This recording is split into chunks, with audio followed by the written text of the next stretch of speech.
Um dos pedidos que nos foi feito é sobre aceitar Jesus. Pastor, fala para nós sobre aceitar Jesus. O que é isto?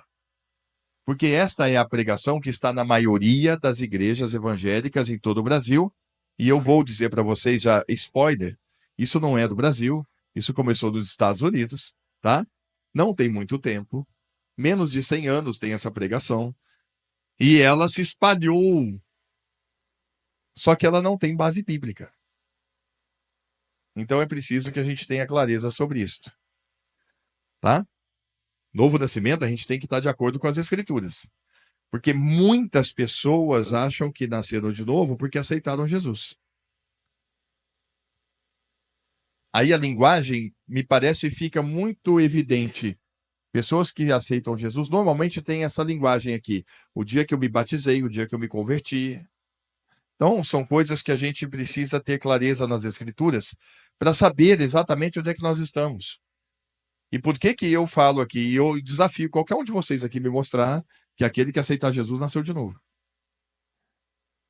Sempre fiz isso e vou fazer em nome de Jesus, por amor, para que ninguém aqui seja pego de surpresa. Então vamos ver como é que é o novo nascimento? Já vou dar a resposta clara aqui, não é aceitando Jesus. Tá? Mas o novo nascimento se dá quando nós estamos em Cristo. Segundo as escrituras sagradas. Porque lá em 2 Coríntios 5,17, o que está escrito? Assim que se alguém está em Cristo, é uma nova criatura. As coisas velhas já passaram, eis que tudo se fez novo. Mas, de novo, pastor, claro, de novo. Nós precisamos ter clareza sobre isso. Tem pessoas chegando, ó.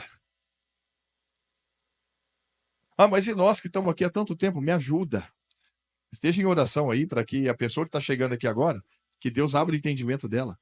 O que vale mais? Uma pessoa salva ou você aprendendo coisas novas? Então, deixa de lado, quando a gente puder, para a gente focar no Evangelho.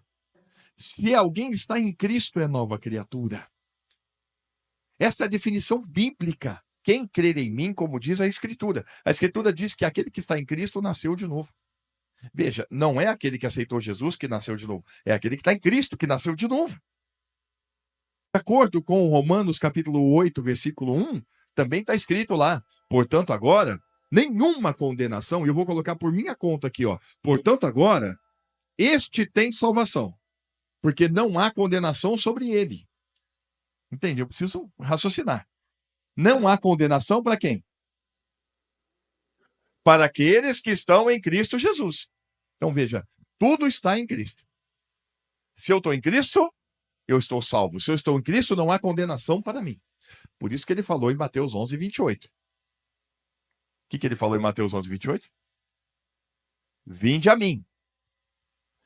Em João capítulo 15, que nós estamos vendo de quinta-feira, ele fala, está em mim e eu em vós. Em João capítulo 10, verso 9, ele fala, eu sou a porta. Quem entrar por mim, será salvo. Então nós precisamos ter clareza sobre isso. Como estar em Cristo para ser uma nova criatura? Como estar em Cristo para que não haja condenação em mim? Como que eu entro na porta? Como que eu vou a Cristo? Todas essas respostas, elas convergem em um versículo. Qual é? Em João 12, 32. E eu, quando for levantado da terra, todos atrairei a mim. Como que eu faço para estar em Cristo? Crendo que ele te atraiu no corpo dele lá na cruz. Jesus não estava sozinho na cruz. Você estava lá. Ele levou você com ele. Para que você fosse crucificado com ele. Porque a única forma de você ficar liberto do pecado que entrou em Adão e causou a destruição e a separação da raça humana com Deus, a única forma de você ficar livre dele é crendo que você foi crucificado com Cristo, porque ali está escrito em Romanos 6,6 que o velho homem foi com ele crucificado. E aí eu era o velho homem. Eu fui atraído por Jesus para que o corpo do pecado que estava dentro de mim fosse destruído. Eu fui atraído. Porque eu sou o velho homem. Ou eu era. Louvado seja Deus por isso. Eu era uma velha criatura, fui atraída do corpo de Cristo para tirar o pecado que estava em mim. E aqui está escrito para que o corpo do pecado seja destruído. Aquele que entrou em Adão, que passou e chegou até mim, quando minha mãe me gerou no ventre dela, já veio o pecado, estava dentro de mim. Por isso que eu era um velho homem, porque eu estava o pecado dentro de mim. Ele me atraiu do corpo dele e eu agora tenho clareza de que o pecado foi retirado, removido, destruído. O versículo seguinte fala, porquanto quem morreu está justificado do pecado.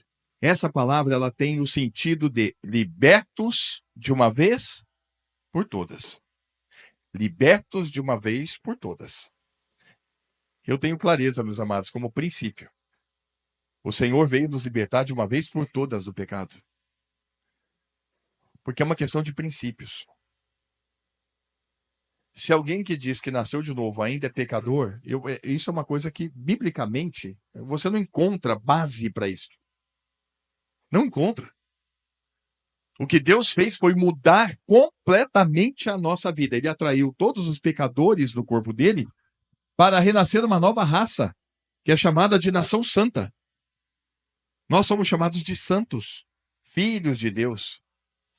Devemos continuar pecando a fim de que a graça seja ainda mais o quê? Ressaltada. Aí ele vai falar, peraí, vamos colocar duas coisas aqui.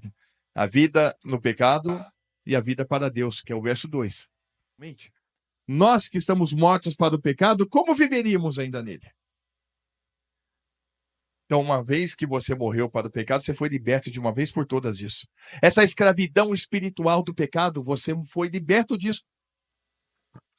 Replicou-lhe Jesus, em verdade vos digo, todo que comete pecado é escravo do pecado. Então, Jesus falou que libertação é com relação a quê? Ao pecado. E aí ele fala no versículo 36, se eu libertar vocês, vocês verdadeiramente ficarão livres, libertos. É uma questão de princípios, né? Como por um homem entrou o pecado no mundo, o Cordeiro de Deus veio para tirar. O diabo é que confunde as pessoas para fazer com que pessoas que dizem que nasceu de novo ainda é pecadora. Por quê? Porque ela ainda está sujeita a errar. O diabo confunde as pessoas. O Senhor nos libertou de uma vez por todas desse jugo espiritual chamado pecado, a escravidão do pecado. Agora eu caminho aqui com um santo vivendo em mim, que é o Espírito Santo. Como está escrito, sede santo, porque eu sou santo. Se eu creio que eu nasci de novo, e louvado seja Deus, eu creio que fui atraído, crucificado, morto, sepultado e ressuscitado com Cristo. A velha vida o Senhor tirou, o velho homem morreu. Eu era o velho homem e morri. Renasceu um novo homem. Deus trocou o coração, trocou a nossa natureza. O Senhor Jesus está habitando aonde agora em nós? E assim, habite Cristo aonde? No coração. Por isso que Deus troca o coração, porque Cristo não pode habitar no coração de pedra. Ele não entra. Aliás, ele disse, a minha palavra não entra em você, eu não entro em você. Agora, quando Deus regenera, dá um novo coração e Cristo vem habitar dentro do nosso coração. O Espírito Santo está em nós. 1 Coríntios, capítulo 6, verso 20. Ou 19 e 20. Porque fostes ou não sabeis? Acaso não sabeis que o vosso corpo é santuário do Espírito Santo, que está em vocês, a qual tendes por parte de Deus e que não sois de vós mesmos? Vocês foram comprados por um alto preço, então glorificai, pois, a Deus no vosso corpo. O Espírito Santo está em nós. Cristo está em nós. O próprio Deus está em nós. Onde é que está escrito, meus amados? Não sabeis que sois o santuário de Deus e que o Espírito de Deus habita em vocês? O próprio Deus está em nós, o Espírito Santo está em nós, Cristo está em nós. Todos habitando aonde? Segundo a Bíblia, no nosso coração. Se tem uma coisa que é antagônica a Deus, que é amor, que é luz e que é espírito, é o pecado. Pecado é morte. Pecado é trevas. Pecado é mal. Deus é bom. Pecado é trevas. Deus é luz. Por isso que quando se achou o pecado lá em Satanás, o que aconteceu? No céu não tem isso. Foi expulso do céu. Quando achado o pecado em Adão, o que aconteceu? Expulso.